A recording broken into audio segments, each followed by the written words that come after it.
Muito boa tarde a todos. Nós estamos começando a nossa live deste dia 25 de junho de 2020, nesta quinta-feira, trazendo as informações a respeito do coronavírus no nosso estado. Nós estamos no Rio Grande do Sul, neste momento, com 22.009 casos em 383 municípios, e são já 500 mortes confirmadas no nosso estado.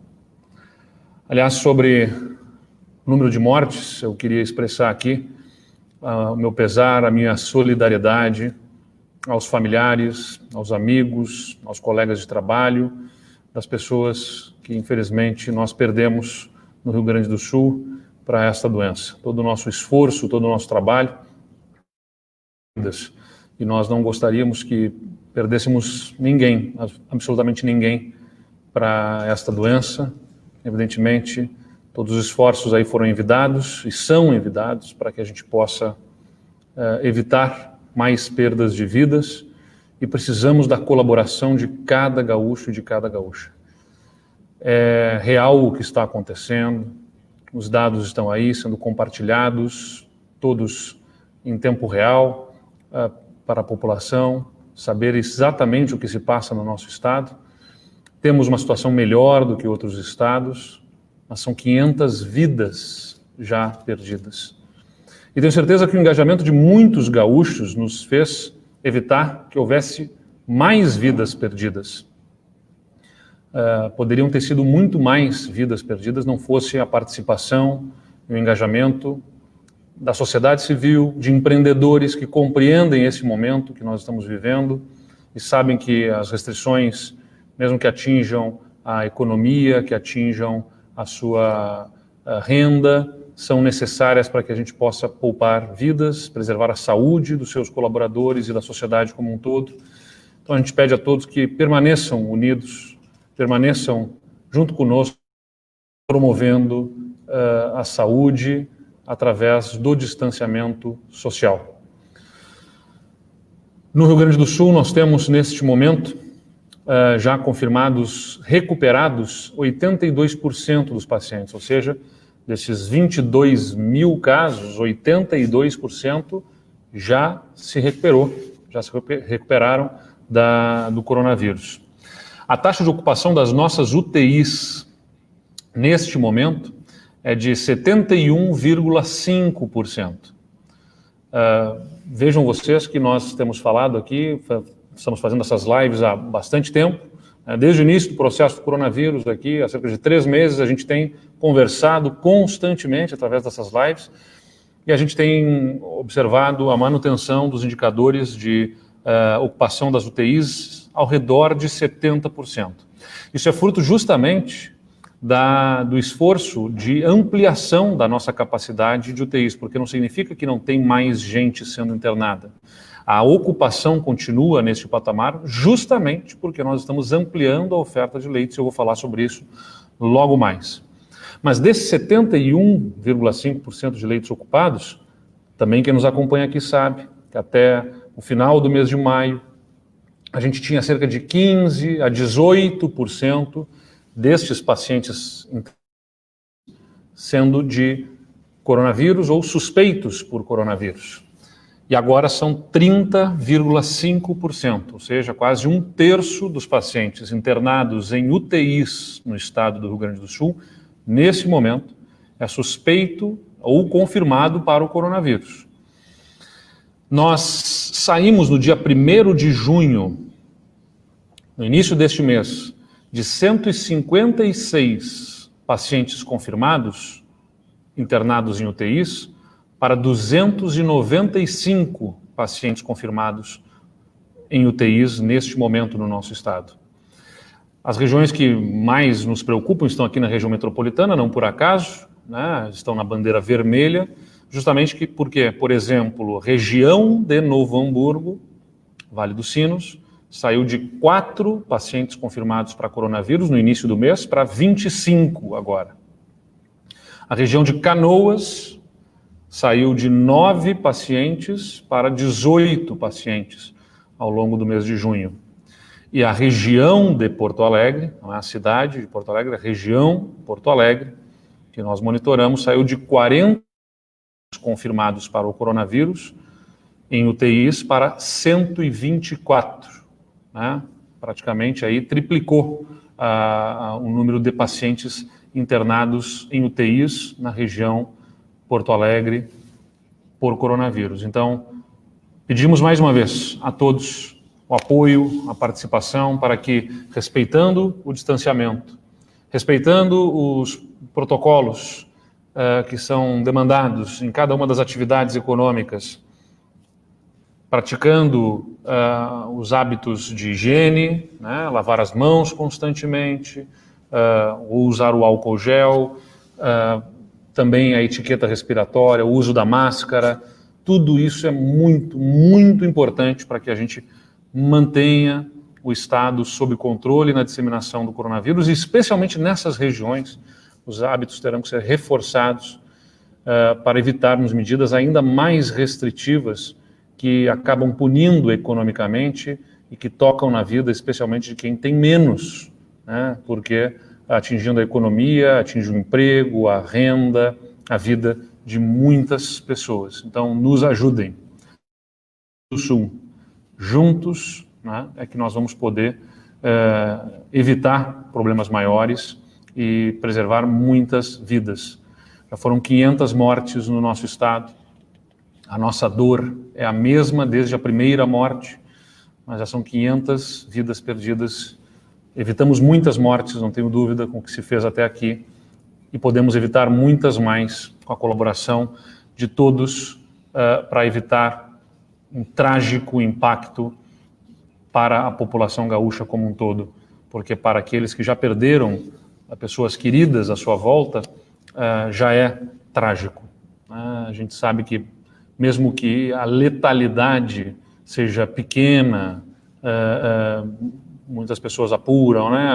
Gira de 0,5% a 2%, seja o percentual que for, para quem perde alguém próximo, é 100%. A vida perdida de um familiar é 100%, para quem quer bem aquela pessoa. E lembremos que as comorbidades, que se fala que as pessoas que têm comorbidades, doenças como, por exemplo, ou hipertensão, ou diabetes, doenças crônicas, ou alguma pessoa com obesidade, por exemplo, muitas vezes são classificadas lá com um paciente, alguém que perdeu a vida, mas que tinha comorbidade. Quantas pessoas nós conhecemos à nossa volta que têm diabetes, hipertensão, que têm obesidade e que nós não queremos perder? Então, por favor, mais uma vez o nosso apelo, para que nos ajudem a evitar uma disseminação fora do controle, para que nós possamos manter na capacidade de atendimento das nossas estruturas hospitalares.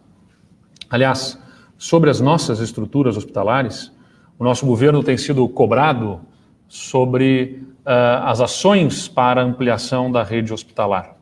Eu tenho falado aqui constantemente, mas como algumas críticas injustas surgem mais recentemente, porque como nós temos medidas mais restritivas aí se apresentando, alguns críticos fáceis, que não se dão ao trabalho de pesquisar e acompanhar o que está sendo feito, argumentam que o governo não pode impor medidas restritivas, porque ele não teria supostamente tomado ações para a ampliação da estrutura hospitalar. Pois nós trabalhamos desde cedo para fortalecer a nossa rede pública hospitalar, com mais leitos de UTI. Nós já organizamos até o momento 624 leitos de SUS adulto em vários municípios. Antes da pandemia eram 933 leitos.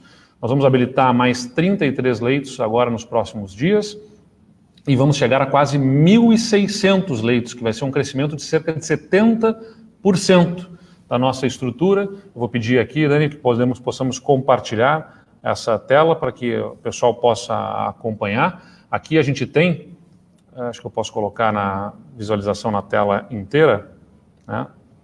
Na tela cheia aqui, para que as pessoas possam entender o que já foi feito pelo governo do estado na ampliação da nossa estrutura hospitalar, que vai sendo robustecida para que a gente possa garantir atendimento a todos aqueles que precisem de atendimento. Agora, viu, botar na tela cheia aqui, deu problema, pronto, agora vai. Nós tínhamos lá 933 leitos no início desse processo, antes de abril, fomos habilitando, acho que eu vou tirar aqui da tela inteira para não ter que estar cortando ali, estou vendo no nosso monitoramento. Nós tínhamos 933 no pré-Covid, fomos fazendo ampliações dos leitos ao longo deste período.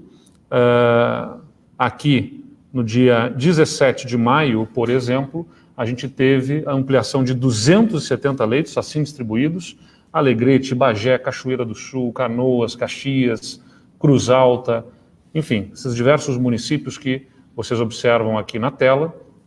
Tivemos depois, em 5 de junho, a habilitação de mais 314 novos leitos de UTI SUS, que já totalizam 1.590 leitos e vamos chegar a mais de 1.600 leitos nos próximos dias. Aqui a distribuição dos leitos no estado.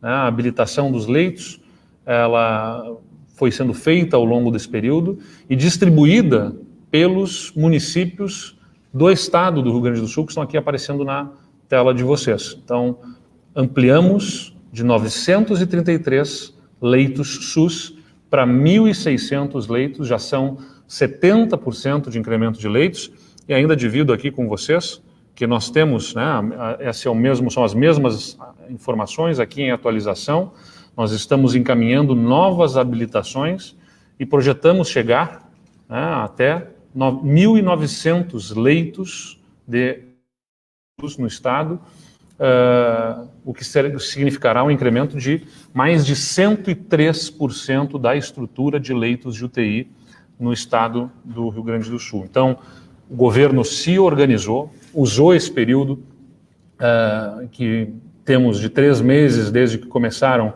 os primeiros casos no Rio Grande do Sul, para a estruturação do sistema hospitalar, não apenas debruçando sobre o distanciamento, a nossa política de enfrentamento ao coronavírus. O distanciamento foi justamente aquilo que nós pedimos, o apoio à população, para que nós pudéssemos ter o tempo suficiente para a estruturação deste sistema. Veja, se nós não tivéssemos feito este incremento de leitos, nós já estaríamos beirando agora 100% de ocupação dos leitos de UTI no estado. E mantemos ao redor de 70% a ocupação dos leitos de UTI aqui no Rio Grande do Sul. A secretária Arita Bergman está conosco aqui, pode trazer a secretária Arita, que reforça as ações aqui, secretária Arita, que nós estamos empreendendo na habilitação de leitos, na estruturação, que é importante também dizer às pessoas que estão nos acompanhando, leito não é só cama e respirador, leito é equipe, é medicamento, leito é uma estrutura complexa de se colocar em funcionamento, em operação. Nós estamos com muito esforço aqui viabilizando no estado do Rio Grande do Sul. Secretária Arita, para complementar as informações para a nossa população, por favor. Boa tarde a todos, boa tarde, senhor governador. Com certeza, estruturar uma UTI, né, é um trabalho que envolve, né, não só a gestão hospitalar, envolve recursos de custeio, e o Ministério da Saúde tem habilitado esses leitos no valor de R$ 1.600. Quando os leitos não estão habilitados, nós, do governo do estado, também garantimos, né, o repasse correspondente aos pacientes internados. Então, todo esse esforço, né, que feito em conjunto com a rede hospitalar, com os profissionais de saúde, ele está, né, nos dando um suporte para enfrentarmos essa pandemia aqui no estado do Rio Grande do Sul. E além dos números, né, que já foram colocados, nós gostaríamos aqui de dizer que todos esses leitos são novos leitos. E agora estamos aguardando do secretário executivo do Ministério, Jorge Luiz Corman, que estivemos um contato muito positivo com ele ontem, né, que ele vai habilitar de imediato o pedido que fizemos de mais 59 leitos. Ao mesmo tempo, estamos encaminhando hoje o pedido de 125 respiradores para hospitais que têm os demais equipamentos, tem toda a estrutura organizada e, além disso, já contam com a possibilidade concreta de equipes multiprofissionais, porque além de médicos, de enfermeiros, uma UTI exige uma retaguarda maior. Então, senhor governador, esperamos ter leitos suficientes, mas essa é uma missão que nos coloca realmente como um estado que atendeu o seu plano de contingência com a colaboração de muitos, e vamos sim fechar, dentro das nossas projeções, o número de leitos necessários para que em cada canto do Rio Grande possamos dar acesso àquela população que precise de tratamento de intensivo.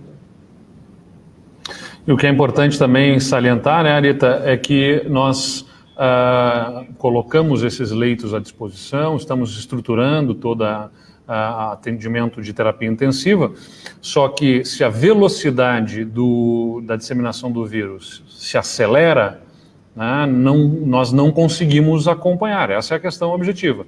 Nós ampliamos a disponibilidade de leitos, mas se houver uma velocidade maior de disseminação, como a gente está observando na região metropolitana, não tem estrutura suficiente, nenhum lugar do mundo conseguiu fazer estruturação desse sistema hospitalar em velocidade e estrutura suficientes para atender toda a demanda gerada pelo coronavírus sem a restrição de circulação de pessoas que ajudasse a diminuir a demanda. E é importante também, a Arita continua conosco aqui no vídeo, porque nós também queremos salientar aqui que o Estado, o governo do Estado, ele tem um compromisso com a saúde já desde o início do nosso mandato, não apenas agora, durante o episódio do coronavírus. Nós assumimos o governo lá no passado, vejam vocês, com os hospitais sem receberem os seus pagamentos regularmente por 3 meses, eles estavam lá em janeiro com os pagamentos atrasados desde setembro de 2018, os municípios não recebiam os repasses por 6 meses já. Então, um atraso enorme do governo do Estado, que nós, neste mandato, o nosso governo está adimplindo, está pagando. Nós negociamos com as prefeituras, pegamos as dívidas todas não pagas, valores empenhados e não pagos pelo governo do Estado desde 2014, tinham valores não pagos, mais de 200 milhões de reais, e negociamos com as prefeituras para pagar essa dívida em 16 parcelas. E ontem nós pagamos a 13ª parcela da dívida empenhada pelo Estado com os municípios gaúchos. Uma dívida herdada de gestões anteriores, é importante ser dito aqui. A parcela foi de 13 milhões e meio de reais e vai custear programas como Estratégia Saúde da Família, Política Estadual de Incentivo para a Qualificação Básica, o SAMU, por exemplo, UPAs, entre outros programas que são executados na ponta pelos municípios, mas que o Estado é um cofinanciador. O município recebe recursos federais, o Estado cofinancia, e sem esse cofinanciamento do Estado, os municípios vinham tendo dificuldade para manter esses programas. E quando lá na atenção básica falta o recurso e essa atenção é comprometida, gera-se todo um problema na saúde que desemboca lá no hospital. Aliás, o hospital também estava sem receber, e tinham hospitais no estado sem conseguir pagar os seus profissionais, fechando leitos, inclusive, quando nós assumimos o governo, por conta deste atraso de pagamentos. O nosso governo não só pagou o que devia aos hospitais, como mantém a regularidade todo mês dos pagamentos para os hospitais e também para os municípios. Então, essa é a diferença da prioridade à área da saúde. Em maio do ano passado, como eu falei, nós tínhamos 216 milhões de reais de dívidas com os municípios e estamos pagando regularmente e pagando aquele passado, aquele passivo que nós recebemos também. Não era uma conta deste governo, contas do passado, mas que neste governo, como uma conta da saúde, nós honramos para garantir a manutenção de serviços importantes para a população. Não sei se a secretária Arita ainda está aqui conosco, agora ela saiu aqui da tela. Volta porque a Arita, nós estamos com um problema técnico aqui para trazer a Arita de volta. Bom, mas o ponto era nós podermos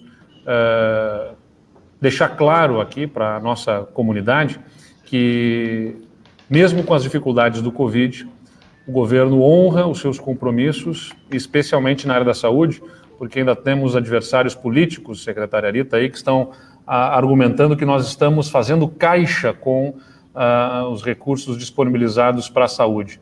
Imagina, nós estamos trabalhando aí justamente honrando as dívidas do passado, pagando a do presente e ainda aportando para viabilizar novos serviços nesse momento tão delicado na área da saúde, né, Arita?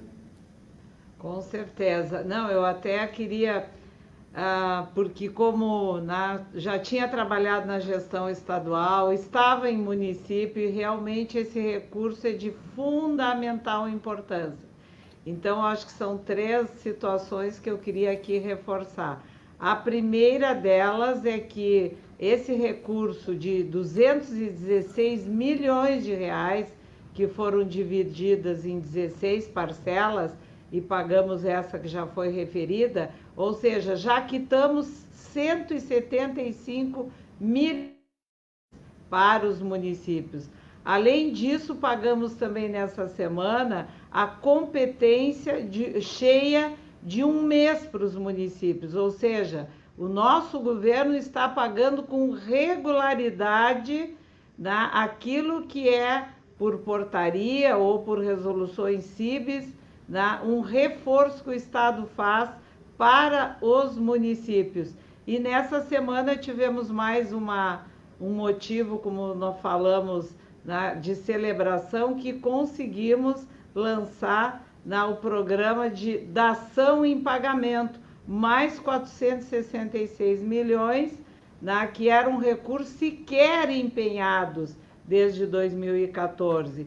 E eu aqui quero dizer assim, com muita convicção, que todo recurso federal Covid, todo recurso das emendas parlamentares da nossa Assembleia Legislativa, todos eles estão sendo aplicados rigorosamente, segundo os princípios da administração pública, e se ainda temos algum recurso, é porque tem tramitações de convênios acontecendo, tem processos de licitações acontecendo, por exemplo, dos equipamentos para UTIs, porque a moralidade, a transparência, o cuidado com o dinheiro público, o governo não pode abrir mão, porque as entregas têm que chegar, mas de forma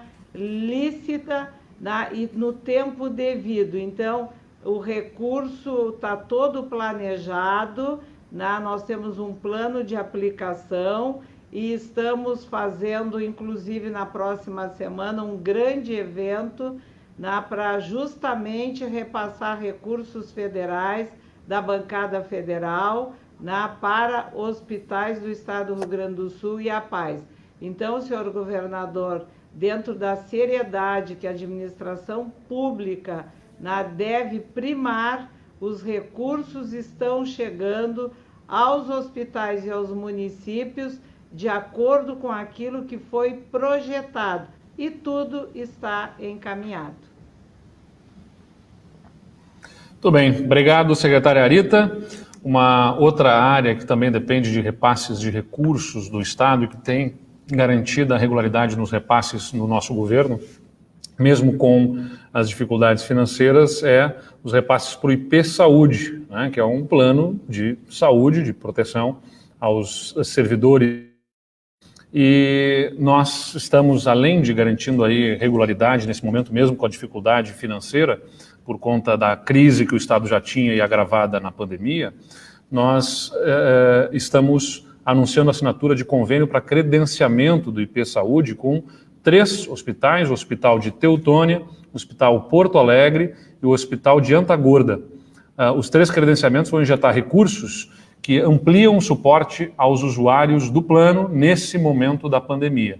Então, os servidores, né, segurados pelo IP passam a ter atendimento aí credenciado nesses hospitais, e para esses hospitais também é uma fonte de recursos para manter as suas atividades, as suas operações neste momento crítico em que outras demandas na área da saúde acabam sendo reduzidas e que muitas estruturas e instituições de saúde passam por dificuldades. Antes das perguntas, eu quero lembrar que nós iniciamos amanhã um novo processo com um anúncio das bandeiras do distanciamento controlado.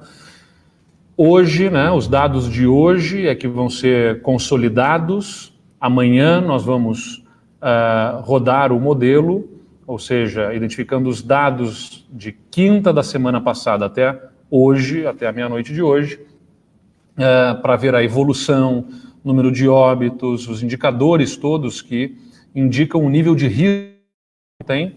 A gente anuncia amanhã, até o final da tarde, as bandeiras de cada região, com o prazo de recurso para os prefeitos. Os prefeitos vão poder se manifestar para o nosso governo, para a nossa comissão, para o gabinete de crise, analisar. Eles podem fazer essa manifestação em grau de recurso até às 8 horas da manhã de domingo.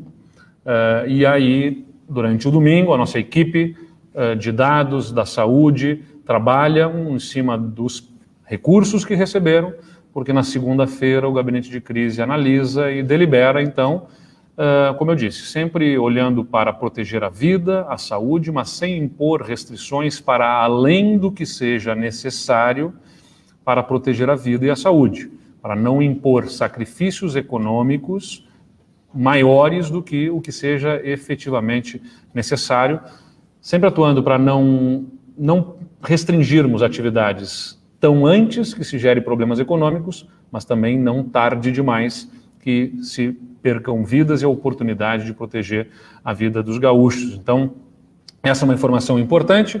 E outra informação importante é que neste final de semana nós teremos uma nova rodada daquela Universidade Federal de Pelotas, que faz a análise da prevalência na população do coronavírus, né, com mais de 4.000 testes aí que serão aplicados na população em diversos municípios, aleatoriamente, segundo metodologia científica, para que a gente possa entender em que velocidade, em que grau que está o coronavírus no estado do Rio Grande do Sul.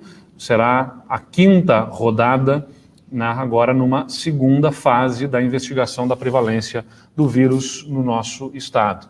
Então, lembrando aí aos cidadãos que poderão ser abordados pelos pesquisadores que estarão identificados e também toda a nossa equipe mobilizada para viabilizar essa rodada com sucesso como ela tem sido até aqui. Vamos às perguntas.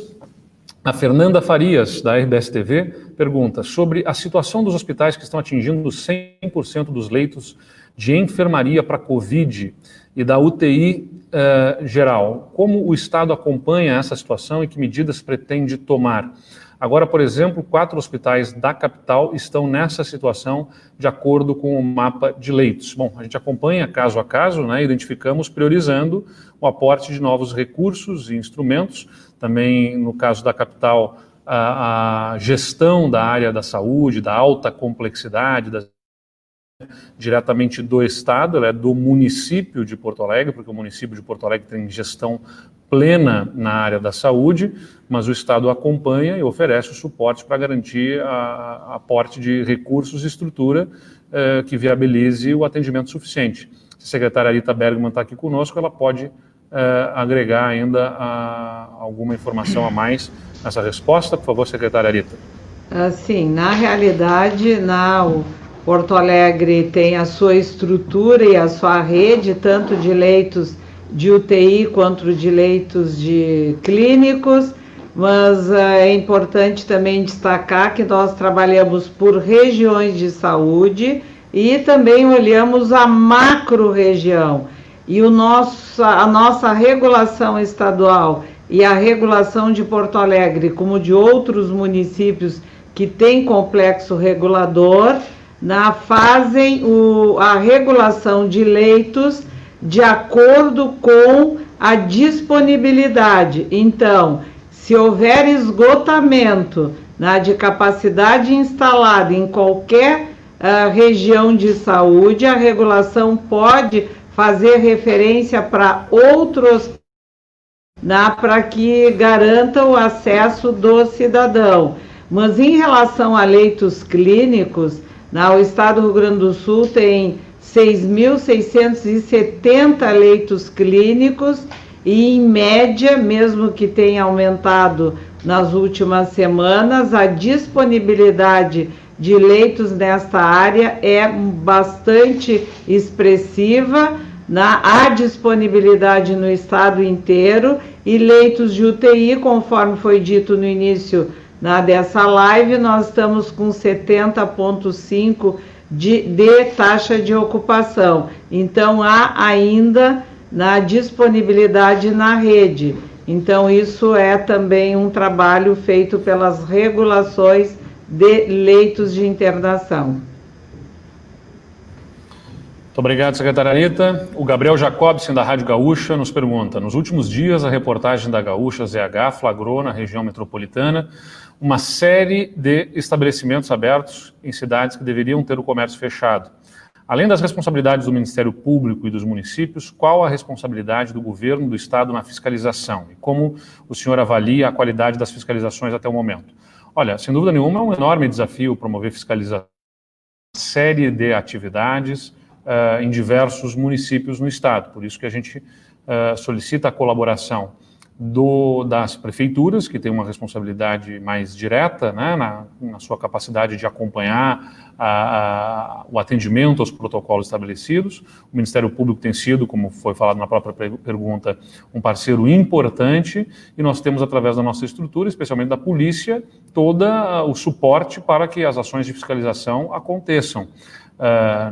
Sem prejuízo de que nós tenhamos, a partir de denúncias, inclusive, da sociedade, a apuração de responsabilidade, inclusive criminal, né, como a gente já falou, por conta de desrespeito a uma norma que visa manter condições sanitárias, ou seja, a saúde coletiva da população depende da conduta individual de cada um dos cidadãos. Então, o desrespeito deliberado e reiterado, né, poderá ser punido criminalmente, e a estrutura do governo do Estado estará mobilizada aí para fazer as averiguações, investigações e, inclusive, encaminhando para processos criminais em relação àqueles que deliberadamente normas que têm uma preocupação em manter a saúde coletiva.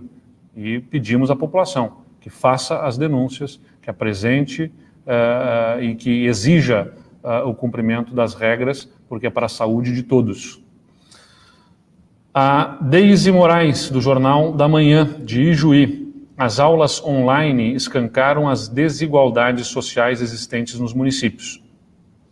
Muitos alunos têm dificuldade no acesso, desde estrutura básica, como a falta de energia elétrica. Qual a orientação passada às coordenadorias para resolver essas lacunas? Olha, Deise, nós sabemos dessas dificuldades, no entanto, né, pior do que termos o ensino remoto com as dificuldades que ele tem, era simplesmente não termos qualquer processo de transferência de conteúdos para os milhares de alunos da nossa rede estadual. Então, a gente sabe dessas deficiências e há toda uma orientação através da Secretaria de Educação e das nossas coordenadorias regionais, com os nossos diretores de escolas, para promover a busca ativa aí dos casos de alunos que não estão logando, não estão entrando no sistema, né? A gente tem esse acompanhamento, esse monitoramento.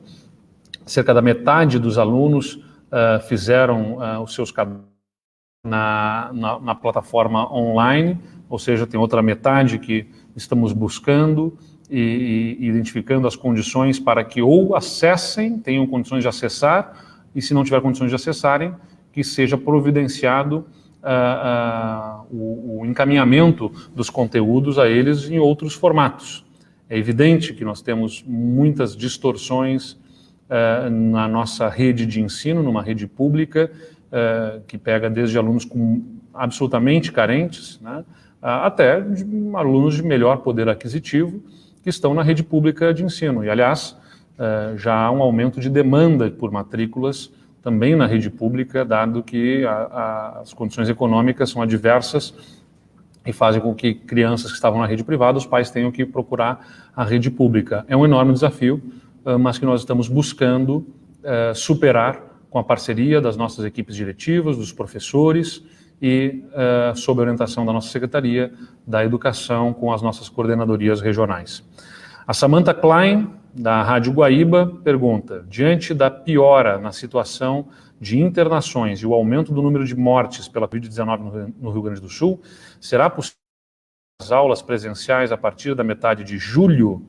Se não, qual é o plano? E como fica a situação das aulas práticas em cursos universitários? A Gabriela Plentes, da Rádio Bandeirantes, também quer saber sobre o calendário escolar. Olha, Samantha e Gabriela, primeiro sobre os protocolos estabelecidos para as aulas práticas nos cursos universitários permanecem como já tinham sido estabelecidos nas regiões de bandeira amarela e laranja, com algumas restrições também nas regiões de bandeira vermelha, para situações especialmente necessárias, como alunos na área da saúde, enfim, não há alteração dos protocolos. Para a rede de ensino, para a educação, para as outras etapas de ensino, desde a educação infantil até o ensino médio e a graduação como um todo, nós estamos ainda analisando os protocolos e vamos lançar na próxima semana, provavelmente na próxima segunda-feira, uma consulta pública digitalmente para entidades ligadas à educação e à área da assistência social. Estamos mapeando uma série de entidades, instituições ligadas ao setor da educação e também à área da assistência, porque nós estamos falando aqui de muitas famílias, crianças. Nós vamos consultar possivelmente aí cerca de 3.000 entidades, desde educação até os conselhos tutelares, passando por órgãos de entidades representantes da educação privada, sobre de que forma se devem, na ótica de cada um, ser feito o retorno por etapas da educação. Nós não projetamos a possibilidade, nós projetávamos originalmente o retorno para o início de julho, né? Isso evidentemente já não acontecerá. Ainda remotamente uma possibilidade de retorno na segunda quinzena, mas o mais provável é um retorno para o mês de agosto e por etapas. O que a gente vai querer saber, né, ouvindo diversas entidades, é de que forma identificam a melhor forma do retorno por essas etapas, se começando pela educação infantil, se começando pelo ensino médio ou por outra etapa de ensino, para que a gente possa, ouvindo todos que estão envolvidos com este tema, tomar a melhor decisão, assim como nós fizemos sempre até aqui, ouvindo as entidades, os setores econômicos, os especialistas na área da saúde. Todos sabem muito bem, é uma marca do nosso governo o diálogo, a disposição para dialogar. Significa não apenas falar, significa ouvir. E nós temos ouvido, recebendo as interferências, para melhor decidirmos, para errarmos menos e acertarmos mais. Este é o esforço do nosso governo, e ouvindo pessoas que atuam na área da educação e que se envolvem também com a infância e com a juventude, nós vamos tomar uma decisão, tenho certeza, mais acertada para organizar o retorno, o que deverá acontecer provavelmente a partir do mês de agosto, tendo em vista que vamos entrar julho, que é historicamente o mês que temos mais demanda, especialmente nessas primeiras semanas de doenças respiratórias, também com o aumento de casos de coronavírus, especialmente nas regiões de maior densidade populacional, o que, portanto, sugere maior cautela neste momento e que possamos nos organizar para um retorno presencial por etapas, de forma organizada, a partir do mês de agosto. Esta é a nossa projeção. Mas a partir da semana que vem, provavelmente na segunda-feira, numa live como essa, nós anunciamos de que forma vai se dar essa consulta virtualmente, que nós vamos lançar